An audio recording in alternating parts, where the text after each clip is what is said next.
David, hasn't this been quite a journey? Remember back what you and I would have done in those early years to have someone to bounce ideas off of, right? It'd been great, back in the 60s and 70s, 80s, to find someone that was even thinking about doing what we were doing.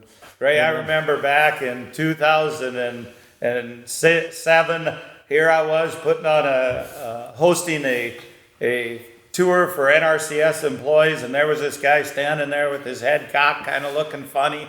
What in the world is this guy doing? The funny part, I can't get rid of it, but I remember that day. I tell you, I'll never forget when I saw that soil. I was reading Alan Savory's book at the same time, and when I came to your place, I think it was a gift of Providence that I was there at the right time, at the right place. Because, see, I had been praying for a long time that I knew something was wrong, and I couldn't put my finger at it. And I kind of think this is what it kind of led to my why, and I think a lot of us here why we do what we do. Me personally, I knew this was my calling, that God had actually created me for this, to bring healing on the planet, to be used, to be able to teach a message that we can actually bring kingdom reality to the healing of the earth. And what it led to, Ray, then we developed a friendship, and years later you had me come down and do a series of workshops through Kentucky. And I'll never forget, you told me one day, Gabe, you're going to get a surprise visitor that evening. David, you want to tell that story? Well, I'd read a lot of articles in the magazines about Gabe and what he was doing, and I didn't know him from Adam, but I thought, man, if this guy has got all this put together in North Dakota where it's 40 below zero with cattle, and I says, I told my wife, I says, I got to go down and hug him and tell him thanks, And I'll never forget, you walked through the door and you said, come here, give me a hug. Yeah, I guess that's what started it. Yep. And the greatest thrill is the mentorship from that. Right. The challenges me to do a better job. Yeah. You want to talk about that first time I came to your place?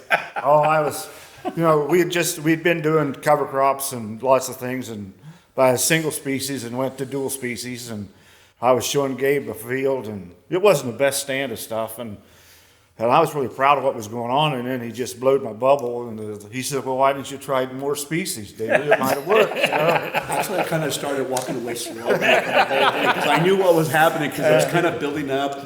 I mean, everything was going great, I thought, till Ray came, or Gabe, and I thought, wow, this is just, so that was a challenge, and from then on, it's just been more than more fun. I mean, it's just how much can I do, and how many times can I do it better? Yeah. It's probably the only time I've ever seen you speechless. I knew that was coming, and then after that event, then we were very blessed to bring Alan, because Alan had so much to give, but he also had to say why. And I remember, Alan, the first time I attended a grass-fed exchange conference and heard you speak, and I'm like, wow, here's a guy doing it with grazing. And then you happened to come up to North Dakota, and we brought the grass-fed exchange conference up there, and that's how we developed this friendship. Yeah, it's, again, I agree with Ray. I think this is all providence, the four of us, because we're greatly diverse in where we're from, how we grew up, everything else. It was absolutely no coincidence that all four of us met and came together. And I come from a background, I was in academia, for 15 years, a tenured professor and doing a lot of research.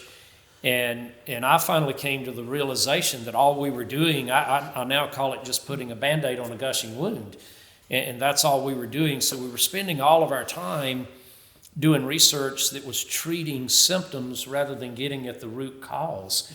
Yeah. And when I met y'all, it just helped everything to really come together for me and created, a whole series of aha moments. Only God would have done that. Brought four of us together.